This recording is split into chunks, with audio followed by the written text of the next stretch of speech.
ऐसा हो ही नहीं सकता कि इस सृष्टि का एक कण एक सेकंड के लिए भी बिना किसी कर्म को किए रह सके।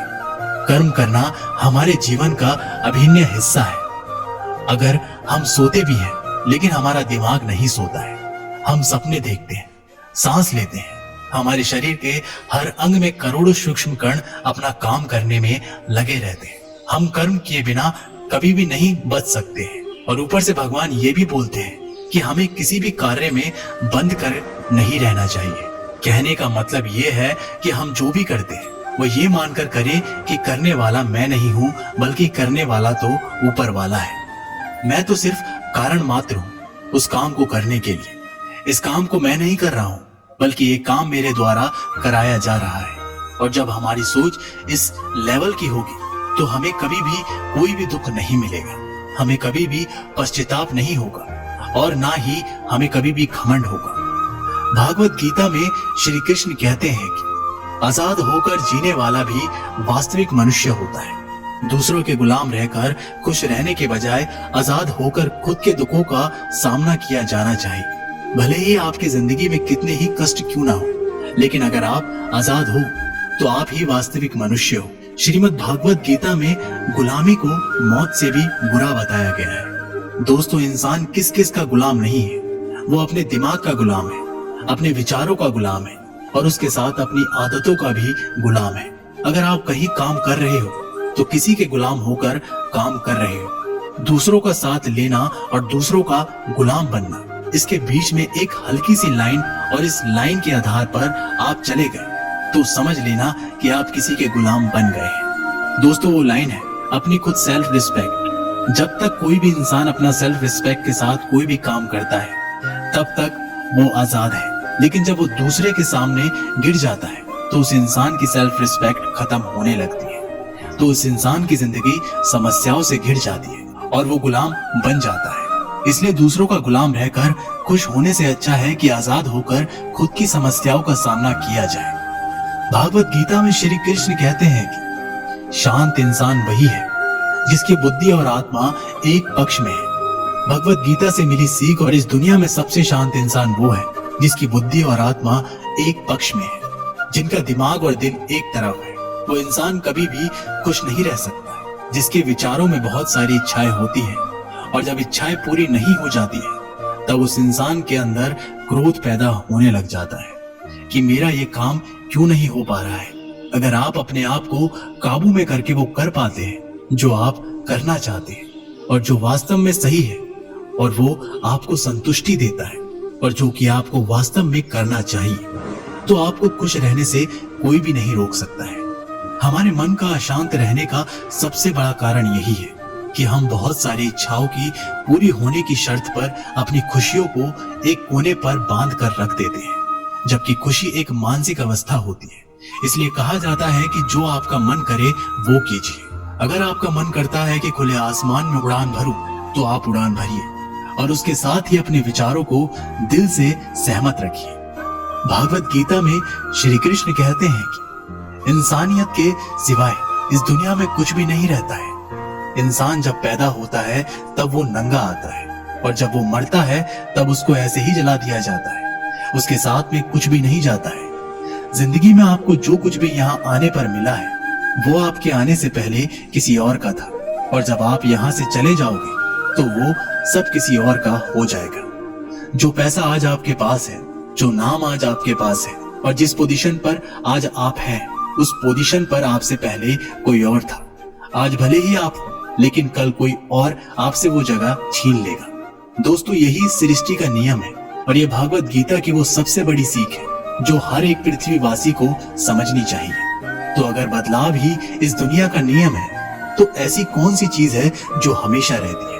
कोई तो ऐसी चीज जरूर होगी जो हमारे मरने के बाद भी इस दुनिया में रहेगी, और वो चीज है इंसानियत। दोस्तों, सबसे पहले आप एक अच्छा इंसान बनिए, और हर एक मनुष्य पर परमात्मा का अंश है, और हमारे सीधे तार उस परमात्मा से जुड़े हुए हैं, जो हमारी आत्मा कभी भी गलत नहीं हो सकती है। पर हम शरीर के सुखों के लिए गलत कर्मों को करने में लग जाते हैं, और उनका नतीजा भी गलत होता है। आज हमारे पास जो कुछ भी है, चाहे हमारा प्यार हो या कोई रिश्ता हो या पैसा हो या नाम हो, वो सब हमने एक ना एक दिन जरूर छीना जाएगा या दूर चला जाएगा। और दोस्तों, यही सृष्टि का नियम है कि जो कल किसी और का था वो आज आपका है, लेकिन जो आज आपका है वो आने वाले दिनों के बाद किसी और का हो जाएगा। दोस्तों, भागवत गीता में श्री कृष्ण ने यह भी कहा है, जैसा आप सोचते हो वैसा आप बन जाते हो। आज आप अपने जीवन में जो कुछ भी हो वो केवल और केवल आपकी सोच की वजह से हो। आज कोई भी इंसान अगर किसी लेवल पर है, चाहे वो लेवल ऊपर हो या नीचे, वो सिर्फ उस इंसान की सोच की वजह से है। अगर एक भिखारी भी अमीर बनना चाहे तो वो अमीर बन सकता है, और दुनिया की कोई भी ऐसी ताकत नहीं है कि उसे अमीर बनने से रोक सके। और अगर एक अमीर इंसान बर्बाद होना चाहता है तो वो अपनी सोच से बर्बाद हो सकता है। अगर कोई क्रिकेट का भगवान है तो वो उसकी सोच की वजह से है, क्योंकि जैसा आप सोचते हैं ठीक वैसे ही आप बन जाते हैं। अगर आपने किसी मंजिल को जीत लिया है तो उसको जीतना मात्र एक औपचारिकता रह जाती है। श्री कृष्ण भागवत गीता में कहते हैं कि कोई भी काम अच्छा या बुरा सिर्फ उस काम को करने के पीछे के इरादे से निश्चित होता है। दोस्तों, कोई भी काम अच्छा और बुरा वो केवल एक वजह से बनता है, और वो है उस काम को करने के पीछे आपका इरादा कैसा है। आप उस काम को करना क्यों चाहते हैं? क्या आप उस काम को इसलिए कर रहे हैं क्योंकि जिससे आपका कोई स्वार्थ पूरा हो, या आप इसलिए काम कर रहे हैं कि किसी का भला हो जाए? काम भले ही एक हो, लेकिन उसका नतीजा इस बात पर निर्भर करता है कि आपका उद्देश्य सही है या बुरा है। महाभारत के युद्ध में पांडव भी युद्ध कर रहे थे और कौरव भी युद्ध कर रहे थे, लेकिन दोनों के उद्देश्य बिल्कुल विपरीत थे। पांडव अपने धर्म के लिए युद्ध कर रहे थे और कौरव अधर्म के लिए युद्ध कर रहे थे। दोनों एक ही मैदान में थे और दोनों ही अपनी पूरी ताकत के साथ एक दूसरे से लड़ रहे थे, लेकिन दोनों का काम एक होने के बाद भी और मेहनत भी एक होने के बाद भी कौरव हार गए और पांडव जीत गए। इसके पीछे का कारण एक ही था, और वो है उनका काम को करने के पीछे का इरादा अलग अलग था। एक का इरादा सही था और एक का इरादा गलत था। श्री कृष्ण ने बताया कि सच्चाई और अच्छाई को ना कभी हराया जा सकता है और ना कभी छुपाया जा सकता है। इसलिए सच कहने और अच्छे कर्मों को करने से कभी मत डरिए। सच्चाई और सूरज को ज्यादा देर तक छिपाया नहीं जा सकता है। एक वक्त आने पर इनको दुनिया के सामने आना ही पड़ता है। आप उनको सामने आने से नहीं रोक सकते। इसलिए अगर आज आप कोई ऐसा काम कर रहे हो जो गलत है और जिसमें झूठ है, तो आपको उस काम को तत्काल ही छोड़ देना चाहिए, क्योंकि किसी न किसी दिन आपको सच्चाई इस दुनिया के सामने जरूर आएगी।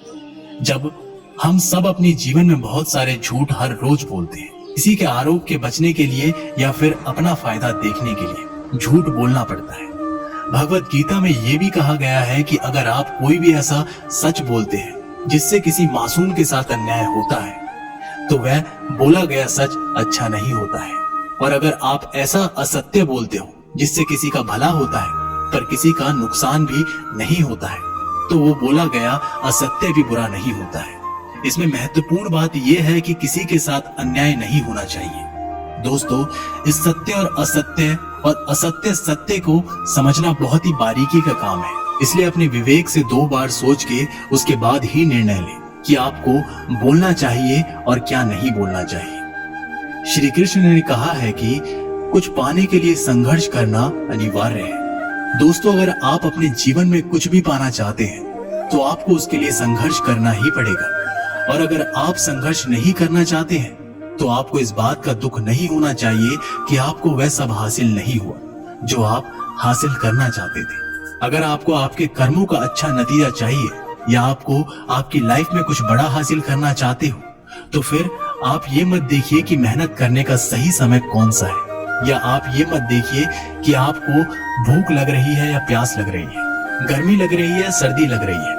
अगर आप अपनी लाइफ में कुछ पाना चाहते हैं तो आपको संघर्ष करना ही पड़ेगा, और अगर आप संघर्ष करना नहीं चाहते हैं तो आपको जितना कम मिले या कुछ भी मिले या कुछ भी नहीं मिले, या आपका बुरा हो या आपके साथ गलत हो, तो आपके पास इतनी हिम्मत होनी चाहिए कि इन सभी दुखों को सहन कर सको, क्योंकि ये आपकी लाइफ थी और आपके सपने थे और आपकी मेहनत थी।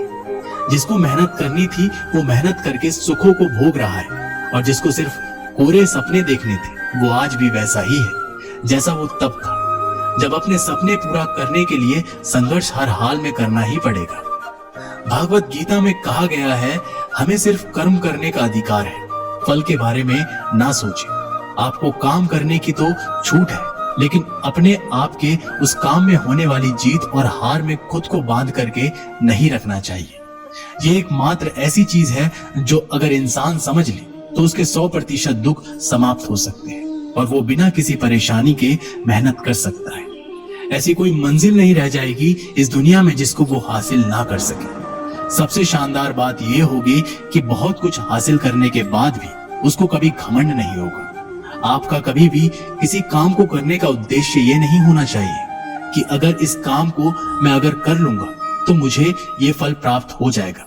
अक्सर होता है कि हम मेहनत तो बहुत कर लेते हैं, लेकिन उस मेहनत से ज्यादा हमारे मन में इच्छा होती है। हम हर वक्त ये सोचते रहते हैं कि मैं इतनी मेहनत तो कर रहा हूँ तो मुझे सफलता क्यों नहीं मिलेगी। मुझे तो सफलता तो मिलनी ही चाहिए क्योंकि मैं सफलता को डिजर्व करता हूँ। और हमारी एक्सपेक्टेशन इतनी हो जाती है जितनी हमारी मेहनत होनी चाहिए। लेकिन अगर आप सफल नहीं हो पाते तो आपको एक बात जरूर याद रखनी चाहिए कि अगर आप इस काम में सफल नहीं हुए तो कोई और इंसान तो इस काम में जरूर सफल हुआ होगा, क्योंकि उसने आपसे ज्यादा मेहनत की होगी। लेकिन वो सफलता उसको ना मिलकर आपको मिल जाती है तो उसके साथ में कहीं ना कहीं अन्याय हो जाता है, क्योंकि उसने आपसे ज्यादा मेहनत की हुई है और उसके कर्म भी आपसे ज्यादा संघर्षशील रहे हैं। जिस दिन आपका कर्म ज्यादा संघर्षशील बन जाएगा तो उस दिन सफलता आपकी भी हो जाएगी, इसमें कोई डाउट नहीं है। लेकिन भगवत गीता में श्री कृष्ण कहते हैं कि हे अर्जुन, तू चाहे ये लड़ाई जीते या हारे, तू आएगा तो मेरे पास ही। ना तो ये है कि तू जीत करके कहीं और चला जाएगा और ना ही ये है कि तू हार करके कहीं और चला जाएगा। जैसे सब पहले था वैसा ही बाद में होगा। काम के बारे में सोचे बिना ये समझकर लड़ाई कर कि ये लड़ाई तुम नहीं बल्कि ये यानी स्वयं श्री कृष्ण कर रहे हैं। और फिर जो भी परिणाम आए इस लड़ाई का, अर्जुन को केवल लड़ाई को लड़नी थी और वो लड़ा और श्री कृष्ण का काम परिणाम देना था और उन्होंने वो दिया भी। श्री कृष्ण जी ने कहा है कि हे अर्जुन, तू तो उस काम को करने का सिर्फ एक जरिया था। तू तो केवल उस काम को करने के लिए एक छोटी सी वजह है, पर वास्तव में तो मैं ही उस काम को कर रहा हूँ। इसका मतलब ये है कि आपको सिर्फ अपनी मेहनत पर ध्यान देना है। कोई आपको हराने वाला कहे, आपका काम है सिर्फ काम करना है, ना कि फल के बारे में सोचते रहना है। श्री कृष्ण कहते हैं कि इस दुनिया में सब यहाँ खुद को बेहतर बनाने के लिए आए हैं और कुछ बेहतर सीखने के लिए आए हैं, और जो ऐसा नहीं कर रहा है वो हर दिन मर रहा है। इंसान का नाश दो तरह से होता है, एक तो जब उसका शरीर बूढ़ा हो जाए और रगों में खून दौड़ना बंद हो जाए और दिल काम करना बंद हो जाए तो उस इंसान की मौत हो जाती है, जिसको हम सब जानते हैं। लेकिन दूसरी मौत इंसान की तब हो जाती है जब वो अपने मन से हार जाता है और अपने मन में ये बिठा लेता है कि इस काम को मैं नहीं कर सकता। जब इंसान अपने आप को समस्याओं के सामने ऐसा सोचने लग जाता है कि ये समस्या मेरे से बहुत बड़ी है और मैं इनको नहीं कर सकता, और ऐसे ही जब इंसान की हिम्मत मर जाती है तब वो इंसान जिंदा लाश की तरह हो जाता है। इसलिए भगवत गीता में कहा है कि हमारी आत्मा हर जन्म में अपने आप को पहले से बेहतर बनाते हुए अपनी यात्रा पे आगे बढ़ती रहती है, और जब उसका एक लेवल आ जाता है तब वो परमात्मा से वापस मिल जाती है। फिर इसके बाद शरीर को धारण नहीं करती है। अगर हमारी जो उत्पत्ति है वो अगर उस परम पिता से हुई है जिसको हम भगवान कहते हैं या जो कुछ भी कहते हैं, धर्म आपके एक जैसे हो सकते हैं, लेकिन ये सोचिए कि आपको बनाने वाला वो है और वो इतना मजबूत है तो आप कमजोर कैसे हो सकते हैं।